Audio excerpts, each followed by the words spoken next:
Bonjour et bienvenue dans cette démonstration Release Control. Release Control est la solution de Microfocus pour gérer le cycle de vie de vos releases, depuis le développement jusqu'au déploiement en production. Ces process de gestion automatisés des releases permettent donc de planifier, coordonner, exécuter et suivre les trains de release. Ces trains de release peuvent contenir à la fois des applications ou des composants, aussi bien pour le monde ouvert que pour le monde mainframe. Ici, je suis donc connecté à l'application Release Control qui vont vous permettre de gérer ces différents éléments de votre release. Je suis sur la page tableau de bord qui permet de visualiser de l'information sur vos différents trains de release et les composants de ces trains qu'on appelle des release packages. Donc, par exemple, ici, on peut voir l'état des différents release packages, ceux qui sont prêts à être déployés, ceux qui sont en attente d'approbation, ceux qui sont en déploiement en erreur, ceux qui sont en cours de déploiement.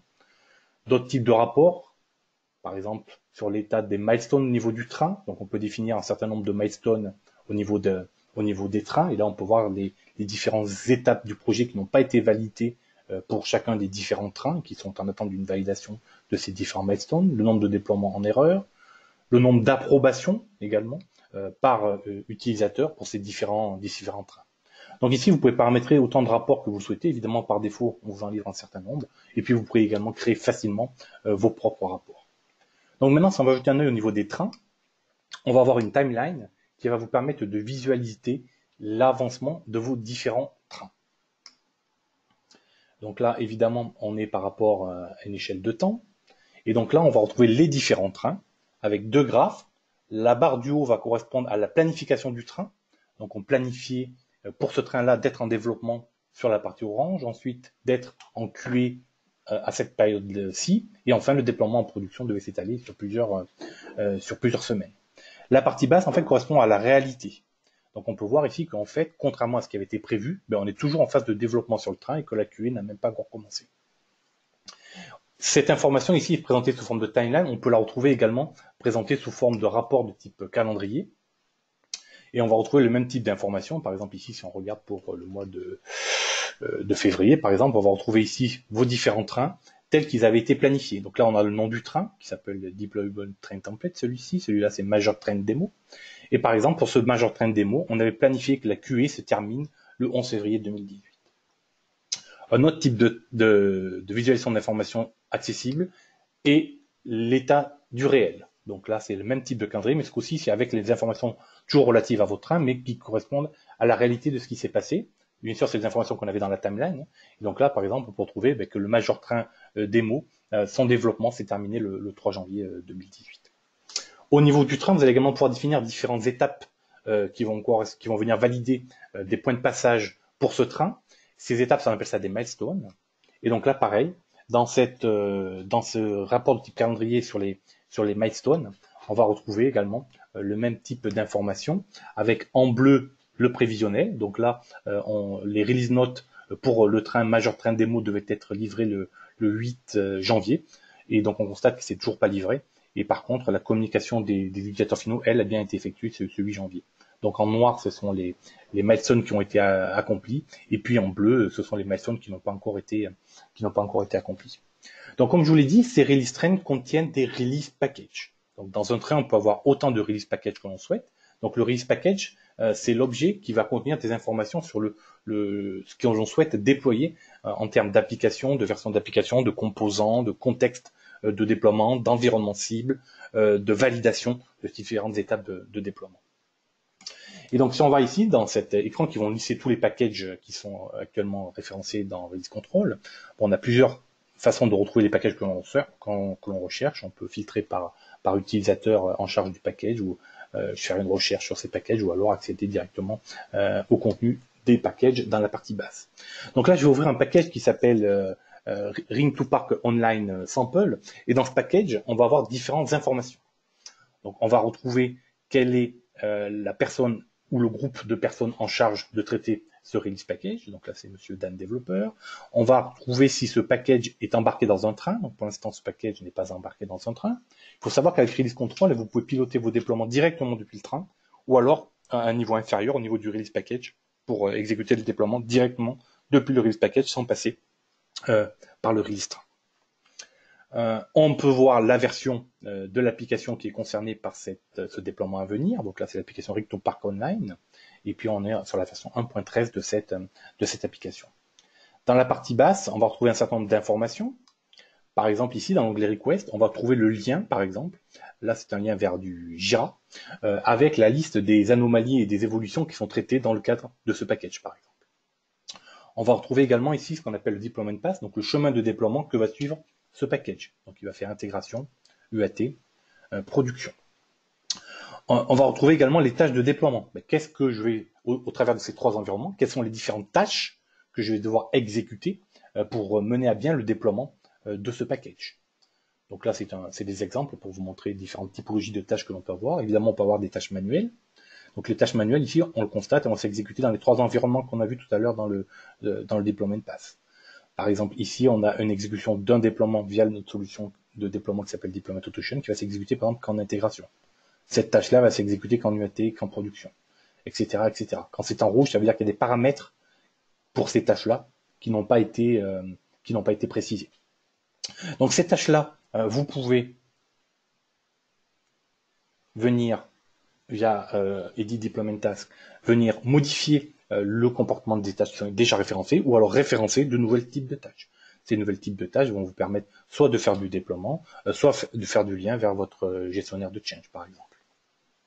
Donc là, c'est un exemple de release package qui a déjà été créé. Pour la création de release package, c'est assez simple. Soit on le fait par l'interface graphique qui est ici. Je crée le release package et je vais aller renseigner les différentes tâches. Soit ça peut être créé automatiquement par un outil externe. Donc par exemple, dans le cadre de ma démo, moi c'est Jenkins qui va aller venir créer automatiquement ce release package et il va s'appuyer sur un template de tâches qui va permettre d'alimenter automatiquement toutes les tâches prédéfinies dont j'ai besoin pour mener à bien le déploiement de cette application. Donc pour ma démo, l'application dont il est sujet, elle s'appelle Ring2Park, donc c'est celle-ci. Et donc dans le cadre de cette démonstration, donc le but ça va être de venir modifier une page. Donc là, je me connecte à mon application Ring2Park. Et donc le but de la démo, c'est de venir modifier la page d'aide ici. Donc là, vous voyez, pour l'instant, on a Ring2Park it référence application. Donc le but de ma démo, c'est de venir modifier cette page. Alors comment je vais faire? Donc je vais utiliser un atelier logiciel qui s'appelle IntelliJ, qui va venir modifier cette page. Ensuite, je vais lancer un Jenkins qui va venir fabriquer la nouvelle version de cette application et qui va automatiquement créer mon release package dans Release Control. Et ensuite, via Release Control, je pourrai mener à bien le déploiement de cette nouvelle version de l'application. Donc comme je vous l'ai dit, je vais aller modifier cette application Ring2Park. Donc là, je suis dans un atelier logiciel qui s'appelle IntelliJ. Donc là, le but, je vais modifier, je suis sur la page d'aide, là, help.jsp. Donc je vais remplacer juste référence, c'est la phrase que l'on a vue dans la page d'aide. Je vais mettre démo. Et puis donc je vais faire un commit dans un gestionnaire de source. Donc là, j'utilise SVN, peu importe, ça marche avec évidemment n'importe quel gestionnaire de source.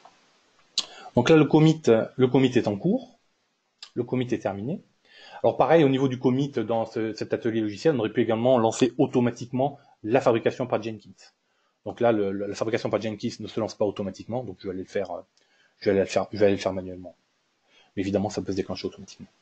Donc là, je lance mon Jenkins qui va faire un certain nombre d'opérations. La première d'entre elles, évidemment, ça va être de fabriquer cette nouvelle version de l'application. Donc là, on va regarder au niveau de Jenkins ce qu'il est en train de faire.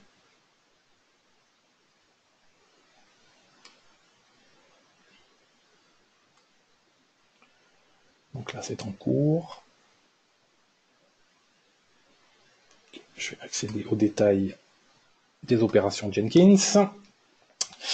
Alors, il a donc, ici, via un Maven, il a fabriqué la nouvelle version de l'application. Enfin, il est dans le cours. Fabriquer cette nouvelle version qu'on a modifiée. Je vous rappelle, la page help.jsp. Le build est terminé. On va mettre à jour un Jira avec ces informations. On va créer dans Release Control, RLC, Release Control, on va créer les différents release packages qui sont le release package qui va permettre de déployer cette version d'application. Et ensuite, on va aller stocker donc le WAR qui a été généré par Jenkins dans un référentiel. Voilà, c'est terminé. Donc je me connecte maintenant à Release Control. Et donc dans Release Control, au niveau des release packages, ici, donc j'ai un nouveau release package qui vient d'être créé donc aujourd'hui, qui s'appelle Ring to Park Online, qui a été créé automatiquement par Jenkins. Qu'est-ce que je vais avoir comme information au niveau de ce release package? Je vais avoir donc l'information qu'on est bien sur l'application Ring to Park Online. On est en train de créer la version 1.20. Qu'est-ce que va faire comme chemin ce release package? Dans le cas de ma démo, je vais juste faire une intégration prod. Je ne vais pas passer par tous les environnements. Au niveau de la request, j'ai pas fait de lien avec Jira, mais bon là on aurait pu imaginer que référencer un ticket Jira dans le cadre de cette démonstration, on aurait pu référencer un ticket ServiceNow, un ticket SBM qui est la solution de Microfocus pour gérer les tickets. Donc là je me connecte à Jira par exemple, je peux effectuer différents filtres et puis j'aurais pu référencer un ticket Jira. Hop, je prends le premier. Voilà. Donc je sais ce que je vais déployer, la version 1.20 de mon application. Je sais dans quel contexte. Je suis dans le contexte de mon ticket Jira qui va fixer des anomalies par rapport à cette application. Et maintenant, quelles sont mes différentes étapes dont j'ai besoin pour déployer en intégration cette nouvelle version d'application. Ces différentes étapes ici ont été renseignées automatiquement lors de la création du release package par Jenkins. En fait, Jenkins lors de la création de ce release package, a appelé un déploiement, un template de tâches qui a été paramétré au préalable dans Release Control. Ce template de tâches contient un certain nombre de tâches élémentaires qui peuvent être à la fois automatiques ou manuelles et qui vont donc exécuter les opérations dont vous avez besoin pour mener à bien votre déploiement. Donc là, c'est ce template de tâches qui a été utilisé et contient juste deux tâches. Une tâche qui va aller utiliser la solution de Microfocus qui s'appelle Deployment Automation pour exécuter le déploiement en tant que tel. Et puis, une tâche Jenkins qui permet d'exécuter un job Jenkins. Bon, là, c'est juste pour la démo. Le job Jenkins, ça va pas produire un résultat autre que afficher un hello. Quels sont donc les autres types d'opérations que je peux faire sur ces tâches de déploiement qui me viennent, je vous rappelle, d'un template qui a été paramétré au préalable. Soit ces tâches me conviennent, à ce moment-là, je lance mon déploiement. Soit je peux venir compléter le template qui a été utilisé pour la création de cette tâche en utilisant ici un certain nombre de providers, Jenkins, Jira, SBM, ServiceNow, Silk, Deployment Automation, notre plugin également pour le mainframe, qui vous permettent de définir vos différentes tâches et puis également de définir l'ordonnancement de ces tâches. Donc il faut savoir que ces tâches peuvent être exécutées évidemment en série, en parallèle. Et puis on peut également définir des tâches qu'on appelle des failure tasks qui vont s'exécuter si mon déploiement se passe mal. Qu'est-ce que je fais? Quelles sont les tâches que je souhaite exécuter? Donc je peux également paramétrer ce qu'on appelle chez nous des failure tasks.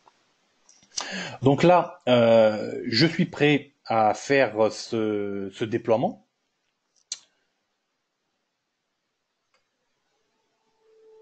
Donc au niveau de ce déploiement ici, vous avez vu qu'on passait par deux environnements, intégration et production.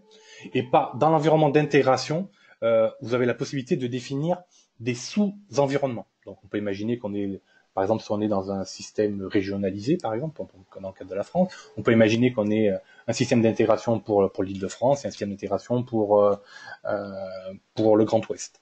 Et donc on aurait pu ici sélectionner les sous-environnements d'intégration dont vous avez besoin. Bon, moi, j'ai pas utilisé ce découpage, j'ai juste un environnement que j'appelle l'intégration.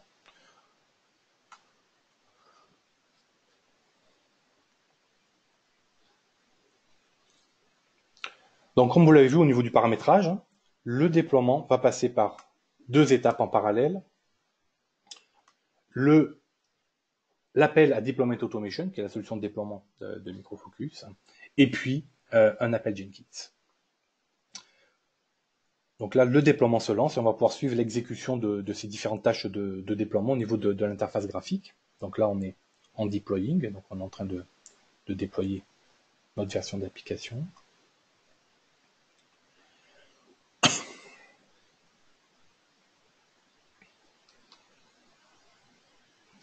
On retrouve donc nos deux tâches. La première qui permet de faire l'appel à Deployment Automation pour le déploiement de cette nouvelle version d'application. Et puis ma tâche Jenkins, qui est juste une tâche d'exemple. La tâche Jenkins est déjà terminée, et la tâche de déploiement pour Deployment Automation est toujours en cours. Alors on peut aller regarder l'avancement de cette tâche dans Deployment Automation.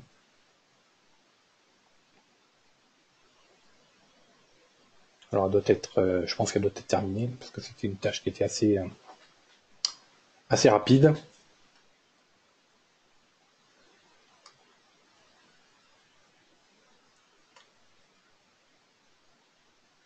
Alors, elle est toujours en cours, donc on peut la regarder. Qu'est-ce qu'elle est en train de faire? Donc on est en train de déployer, ça c'est la solution Deployment Automation, donc là je m'écarte un peu du sujet de notre démonstration. Et donc ici, je vois les différentes tâches élémentaires, donc il va être, je descends la version de mon application RigToolPark Online, je vérifie si les services sont démarrés, Windows, s'ils ne sont pas démarrés, je les démarre, et puis je déploie cette nouvelle version de War dans mon service Jetty. Donc là je suis bien dans Deployment Automation qui permet de faire le déploiement de mon application et qui est appelé donc via Release Control. Donc je reviens dans Release Control.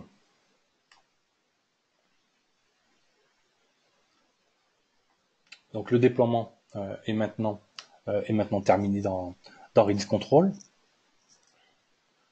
Et donc on va pouvoir continuer d'avancer dans notre process de déploiement par rapport à cette application.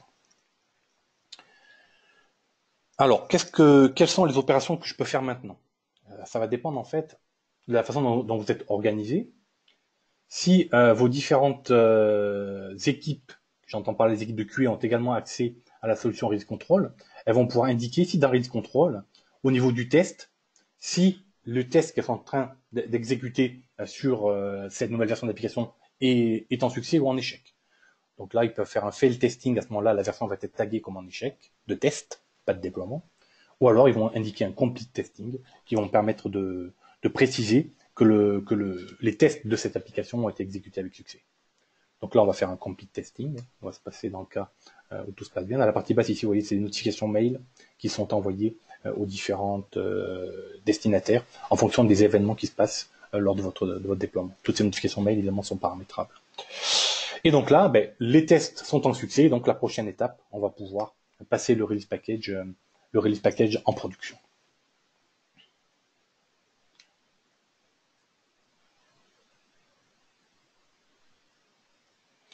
Alors, dans le cas de ce release package en production, je vais pouvoir accéder à ce release package au niveau des trains, donc, parce que je vous l'ai dit tout à l'heure, au niveau du déploiement, soit on peut déployer unitairement chacun des release packages, soit on peut se placer au niveau du train et embarquer ces release packages dans le train, et c'est le train en fait que l'on va déployer, qui va automatiquement exécuter le déploiement de ces enfants, de ces release packages. Donc là, je vais aller ouvrir un train. Je vais prendre le train qui s'appelle Major Train Demo. Dans ce train, qu'est-ce que j'ai? J'ai déjà en fait une application qui est embarquée qui s'appelle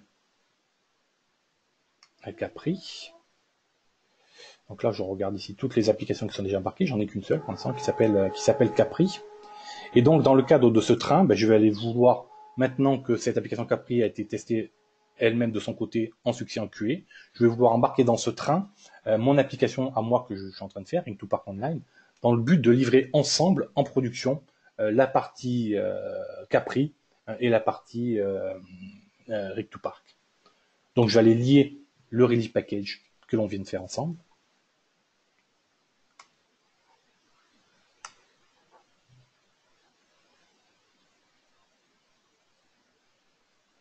Donc j'embarque dans le train ce release package. Donc maintenant ici, au niveau du release package, j'ai mes deux applications qui sont prêtes à être déployées. Au niveau du train, quels sont les autres types d'informations que je vais avoir? Évidemment, je vais retrouver le chemin de déploiement. Donc mon train va faire juste production. Je vais retrouver mes tâches de déploiement. Donc là, on va exécuter les tâches de déploiement des deux release packages qui sont qui sont embarqués dans le train. Même chose au niveau des requêtes. Ici, par exemple, je pourrais référencer un ticket ServiceNow pour prévenir du déploiement en production de cette application. Je vais également ici retrouver les milestones de mon train. Donc là, je vais voir que, par exemple, le premier milestone qui était l'information des utilisateurs finaux a déjà été fait et que les release notes ne sont pas encore été livrés. Donc là, on va dire que les release notes viennent d'être livrés. Donc on va passer ce milestone à l'état completed pour indiquer que nous sommes prêts, tous les prérequis pour livrer en production ont été effectués. Et donc là, on va dire qu'on va être prêt pour ce déploiement en production.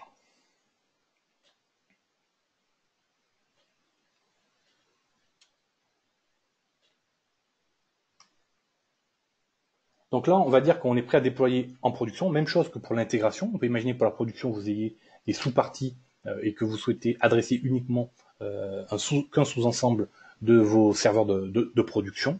Donc là, vous pourriez sélectionner tout ou partie de vos environnements de production.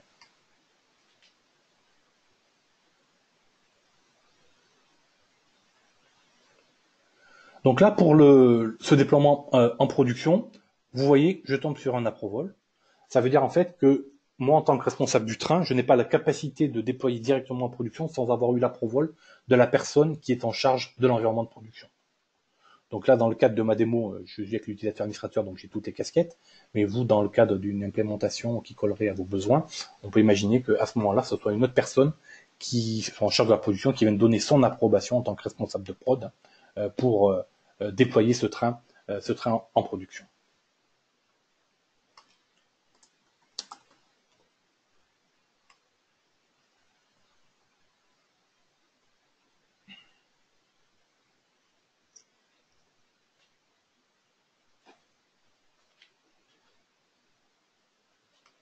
Et donc maintenant, on va pouvoir lancer le déploiement de ce train qui contient donc ces deux applications, Ring2Park Online et Capri, dans mon environnement de production. Donc comme pour le release package, si je vais dans Deployment Task, ici je vais pouvoir suivre l'avancement de mes tâches qui composent ce release train. Donc là, je suis en train d'exécuter ces deux différentes tâches qui me permettent de mener à bien le déploiement de mon train. Donc sa première tâche était pour l'application Capri, donc qui est déjà terminée. Et donc là, on est en train de déployer en production l'application Ring2Park Online.